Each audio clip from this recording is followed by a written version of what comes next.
நம்ம பூமி நம்ம தமிழ் நம்ம சேனல். இந்த வீடியோவை லைக் பண்ணுங்க, ஷேர் பண்ணுங்க, கமெண்ட் பண்ணுங்க. அனைவருக்கும் கோபிநாத்தின் அன்பு வணக்கங்கள் நண்பர்களே. இந்த தொகுப்பில் நம்ம என்ன பார்க்க இருக்கோம் அப்படின்னா, இரவு தூங்க போகிறீங்களா, தூங்க போகிறதுக்கு முன்னாடி சில விஷயங்களை மறக்காமல் செஞ்சுருங்க அப்படிங்கிறத தான் நம்ம பார்க்க இருக்கோம். பெரும்பாலும் நிறைய முறை நம்ம அறிவுறுத்தி சொல்லி இருந்தாலும் ஒரு விஷயத்தை நம்ம நல்லா தெரிஞ்சுக்கணும். இப்போ இரவு எந்த ஒரு உயிரினமும் பசியோடு தூங்கக்கூடாது. அது நம் வீட்டில் உள்ளவர்களாக இருக்கட்டும், நம்மை சார்ந்தவர்களாக இருக்கட்டும், நம்ம அக்கம் பக்கத்தினராக இருக்கட்டும், நமக்கென்று பெரிய தர்மங்கள் நிறையவே உள்ளன.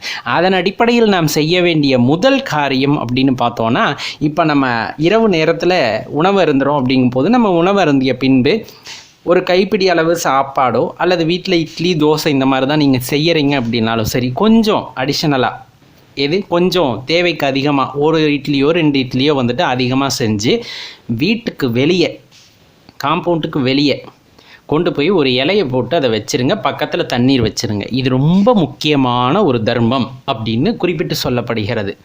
அது யாருக்கு என்ன அப்படிங்கிறதெல்லாம் தவிர்த்து, பசியோடு எந்த ஜீவன் வந்தாலும் இரவு நேரத்தில் வந்துட்டு பசியாற்ற வேண்டும் என்பது நமது தர்மம் நமக்கு சொல்லிக் கொடுக்கிறது. அந்த இரவு நேரத்தில் அந்த உயிரினங்களின் பசியாற்றுவதற்கு இறைவன் உங்களை கருவியாக பயன்படுத்துகிறார் அப்படிங்கிறது தான் அந்த இடத்துல உண்மை, மறந்துடாதீங்க. அதே போல் இரவு நேரத்தில் நம்ம சாப்பிட்றதுக்கு முன்னாடி முடிஞ்சால் ஒருத்தரோட பசி ஆற்றிவிட்டு நாம் சாப்பிடுவது அவ்வளவு பெரிய கொடுப்பனை. சொல்லப்போனால் அதுக்கு ஈடு இணையே இல்லை. ஏன்னா பசியாற்றுவது அந்த ஈசனின் கடமை. அந்த ஈசனின் கடமையை சிரம் தாழ்த்தி ஏற்றுக்கொண்டு நாம் செய்கின்றோம் அப்படின்னா அது எவ்வளோ பெரிய புண்ணியமாக இருக்கும். அது நாம் செய்யலை அப்படி சொல்லக்கூடாது. சிவசிவா அப்படின்னு நம்ம கன்னத்தில் போட்டுக்கணும். அவர் நமக்கு அந்த வேலையை கொடுக்குறார், செய் அப்படின்ட்டு. நம்மளால் முடியுது, அப்போ கண்டிப்பாக செய்யணும். அப்படி செஞ்சால் மிகப்பெரிய நன்மைகள் உண்டாகும். நன்மை தீமையை பற்றி யோசிக்கலைன்னா கூட இறைவன் நமக்கு அதற்கான வழிகளை காட்டுவார். அப்போ எச்சா செஞ்சிட்டோம்னா அது வீணாக போயிடாதா? வீணாக போனால் அந்த இடத்துல லக்ஷ்மி வந்துட்டு குடியிருக்க மாட்டாங்கன்னு சொல்கிறாங்களே, நல்லா தெரிஞ்சுக்குங்க. இந்த உலகத்தில் எதுவுமே வீணானது கிடையாது, வேஸ்ட்டு கிடையாது. ஒரு இட்லி எச்சா செய்கிறீங்க, அந்த இட்லி வந்துட்டு வெளியே தூக்கி போடுறீங்க. நீங்கள் இனிமேல் கவனித்து பாருங்கள். வீட்டில் செய்கிற சாப்பாடு எக்ஸஸாக போகுது, குப்பை தொட்டியில் போடுறோம், இல்லை எங்கேயாச்சும் போடுறீங்க. அப்போ 15 நாளுக்கு அப்புறமும் அந்த பொருள் அங்கேயே இருந்தது, அதை யாரும் பயன்படுத்தலைன்னா அது வீணான பொருள். ஆனால் அப்படி இருக்குமா? யோசிச்சு பாருங்க. அதை உண்பதற்கும் இந்த உலகத்தில் இறைவன் ஜீவராசிகளை படைத்திருக்கின்றார். உணர்ந்து கொண்டா இது வந்துட்டு பெரிய தத்துவம். எதை நீ வேண்டான்னு நினைக்கிறியோ அதை சாப்பிடுவதற்கு ஒரு உயிரினம் இந்த உலகத்தில் இருக்கிறது. அப்படிங்கும் போது எது வீணானது? அப்போ நம்ம ஒரு இட்லி எச்சா செய்கிறது தப்பு இல்லை, கொஞ்சம் சாதம் சேர்த்து செய்கிறது தப்பு இல்லை. வெளியே ஒரு இலையோ ஒரு தட்டோ போட்டு சாப்பாடை வச்சு பக்கத்தில் தண்ணியை வச்சிட்டோம் அப்படின்னா இரவு நேரத்தில் பசியோடு அலையும் அந்த ஜீவராசிகளுக்கு நாம் செய்கின்ற ஜீவகாருண்யம் அது. இதை தாண்டி நம்ம வீட்டில் செய்ய வேண்டியது அப்படின்னா, சமையலறை வந்துட்டு ரொம்ப சுத்தமாக இருக்கணும்.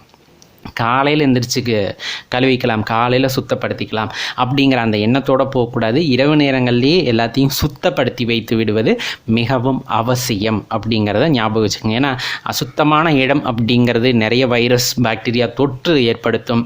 அது அந்த இடத்துல லக்ஷ்மி கடாட்சம் போயிடும் அப்படின்னு நம்ம பெரியவங்க சொல்லியிருப்பாங்க. அது உடல் நலனை பாதிக்கும் அப்படிங்கிறனால தான் சொல்கிறது. அடுத்து ரொம்ப முக்கியமான விஷயம், அனைவரும் பின்பற்ற வேண்டிய ஒரு விஷயம். படுப்பதற்கு முன்னால், படுக்கைக்கு செல்வதற்கு முன்னால் சிவாய நம அல்லது ஓம் நமோ நாராயணா, ஜெய் ஆஞ்சநேயா, ஓம் காளி, ஜெய் காளி அல்லது உங்களை இஷ்ட தெய்வம் எந்த தெய்வமாக இருந்தாலும் அவர்களின் மந்திரத்தை 3 முறை சொல்லிவிட்டு படுக்க செல்லுங்கள். அது நீங்களாக இருந்தாலும் சரி, உங்கள் குழந்தைகளாக இருந்தாலும் சரி, சிறு வயது முதலே அவர்களுக்கு இந்த பக்குவ நிலையை கொண்டு வாருங்கள். தூங்க போகும்போது நெற்றியில் திருநீர் பூசிட்டு படுக்கிற பழக்கத்தை கொண்டு வாங்க. இது எல்லாமே சின்ன சின்ன விஷயங்களாக இருந்தாலும் இதையெல்லாம் நம்மை நெறிமுறைப்படுத்துவது அப்படிங்கிறத தெரிஞ்சுக்குங்க. எப்பவும் தூங்க போகிறதுக்கு முன்னாடி ஒரு காப்பர் சொம்பு, அதாவது செம்பு அப்படின்னு சொல்லுவோம் இல்லைங்களா, அதில் அந்த செம்பு நிறைய வந்துட்டு தண்ணீர் ஊற்றி வைத்திருக்க வேண்டும். சரிங்களா? அது வந்துட்டு நல்ல அதுக்குள்ளே இருக்குது ஒரு 6 மணி நேரம் 7 மணி நேரம் இருக்குது.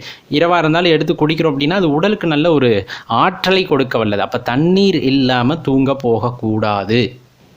இப்போ இது எல்லாத்தையும் நம்ம முறையாக செய்து வர வேண்டும் அப்படிங்கிறத பார்த்துக்குங்க. இரவு நேரங்களில் இதை செய்வதை மறந்து விடாதீர்கள் அப்படின்னு தான் கேட்டுக்கொள்கின்றோம் நண்பர்களே. நன்றி, வணக்கம்.